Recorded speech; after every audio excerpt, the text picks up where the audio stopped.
कथा सुनने से क्या होता है?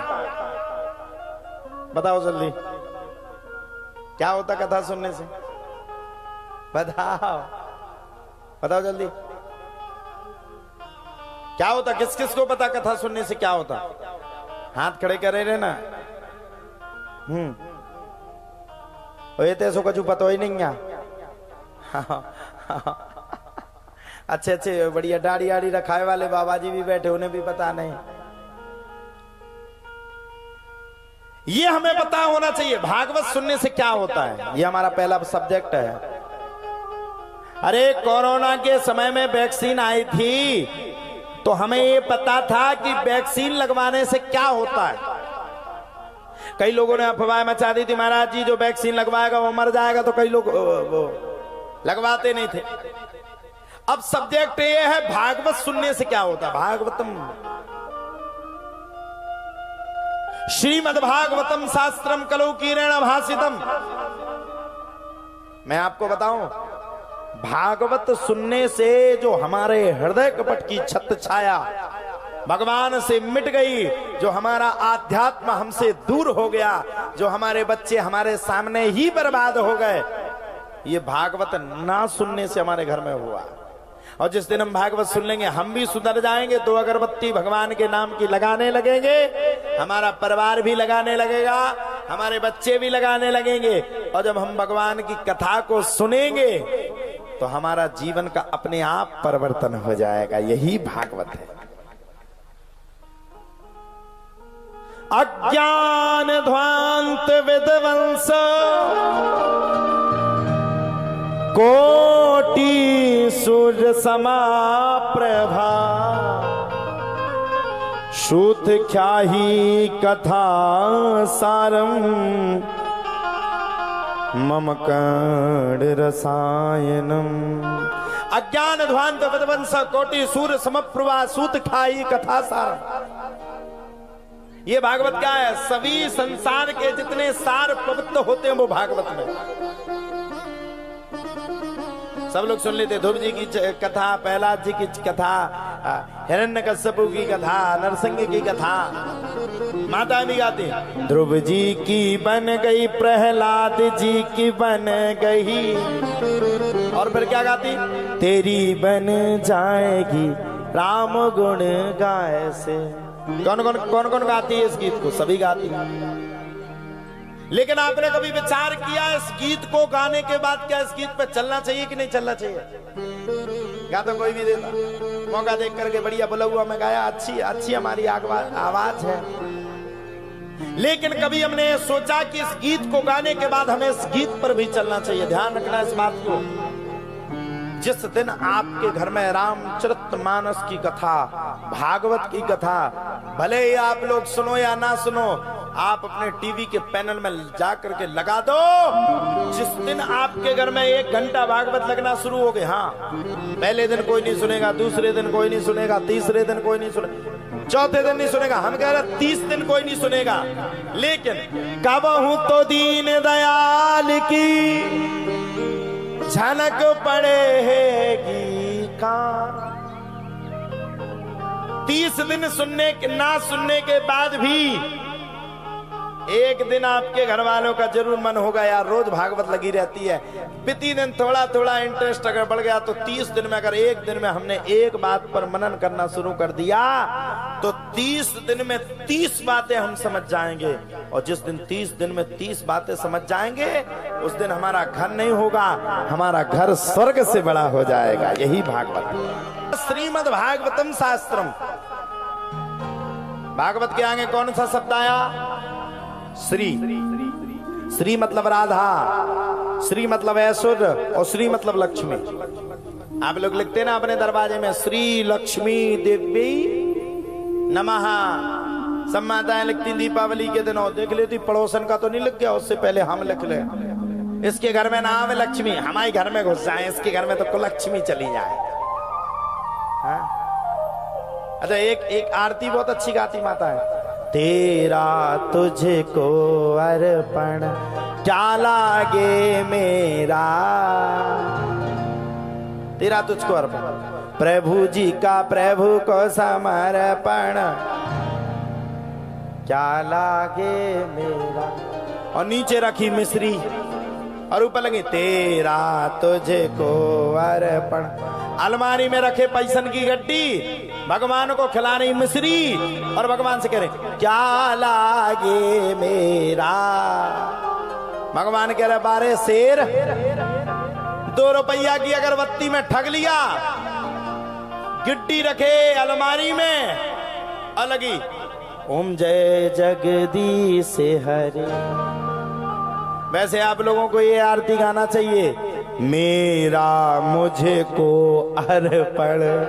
और भगवान से कहना चाहिए क्या लागे तेरा। जी ठीक है आप लोग।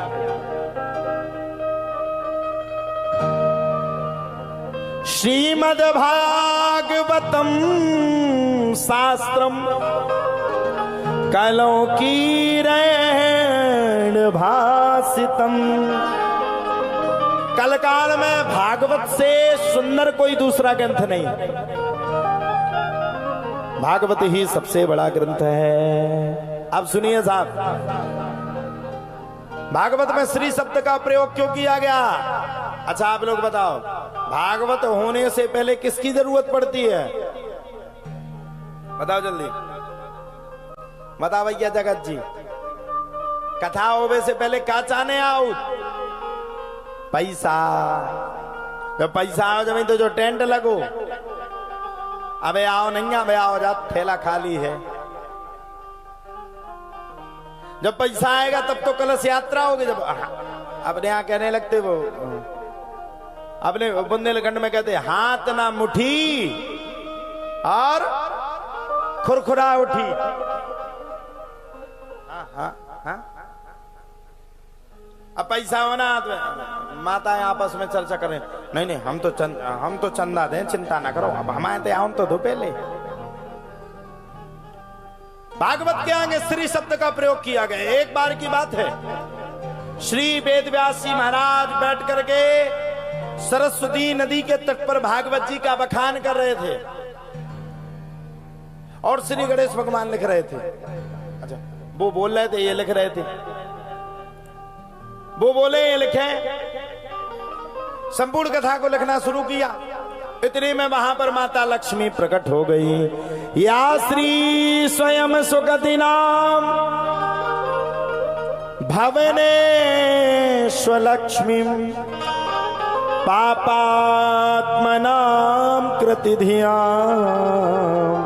हृदय सुबुद्धिम सिद्धाम सदाम कुलजन प्रभवासलजा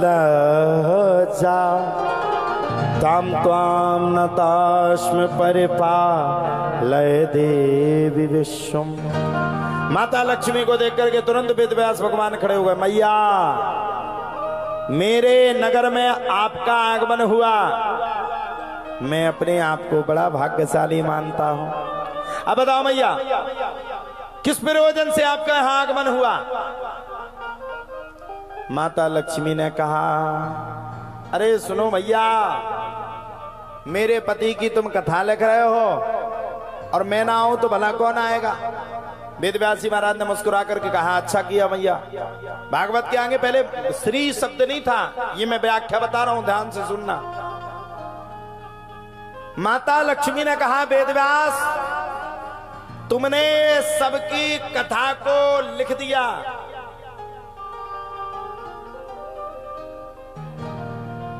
लेकिन अभी तक मेरे पति की कथा में मेरा नाम नहीं लिखा। वेदव्यासी महाराज कह रहे क्या कहती हो मैया? भागवत के अंदर तुम्हारा खूब नाम लिखा हुआ है। माता लक्ष्मी ने मुस्कुरा करके कहा वेदव्यास भागवत के अंदर मेरी जरूरत नहीं है, कलयुग में सबसे ज्यादा भागवत के बाहर मेरी जरूरत है। अब आप लोग बताओ अगर लक्ष्मी हाथ में नहीं होगी तो इतना बड़ा कार्यक्रम कोई कर सकता है? बताइए कर सकता क्या? अच्छा हाथ में कुछ हो ही ना तो कहां से हो जाएगा? वेदव्यास जी ने मना कर दिया। और जब श्री वेदव्यास जी महाराज से माता लक्ष्मी ने कहा, बोले कुछ समय के बाद कलयुग आने वाला है और कलयुग में बिना लक्ष्मी के कुछ नहीं होगा। अब कलयुग में चला किसका है बताओ आप लोग? कलयुग में सबसे ज्यादा चला है पत्नी का।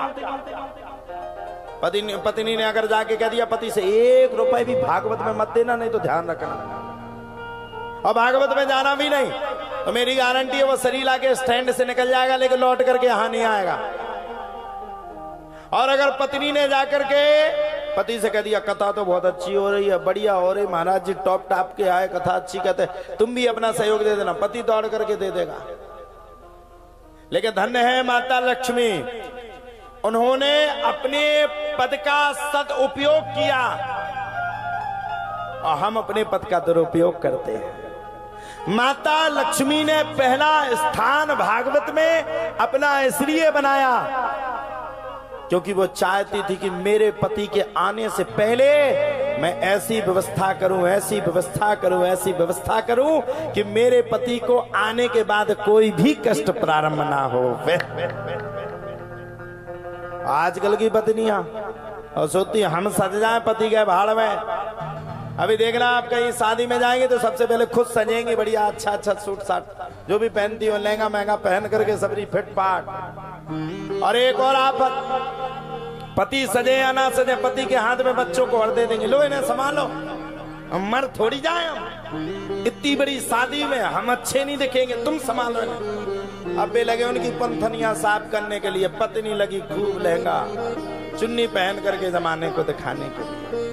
तो हमें सबसे ज्यादा अपने पति की इच्छा की पूर्ति करना चाहिए और सबसे ज्यादा भगवान की कथा में जुड़ना चाहिए। वेदव्यास जी महाराज ने भागवत के आगे श्री शब्द को लिख दिया, श्रीमद् भागवत महापुराण। जहां जहां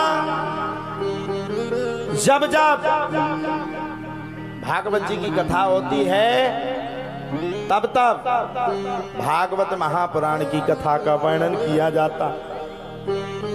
श्रीमद् भागवत महापुराण, जहां लक्ष्मी की कमी होती है अपने आप ऑटोमेटिक लक्ष्मी आ जाती।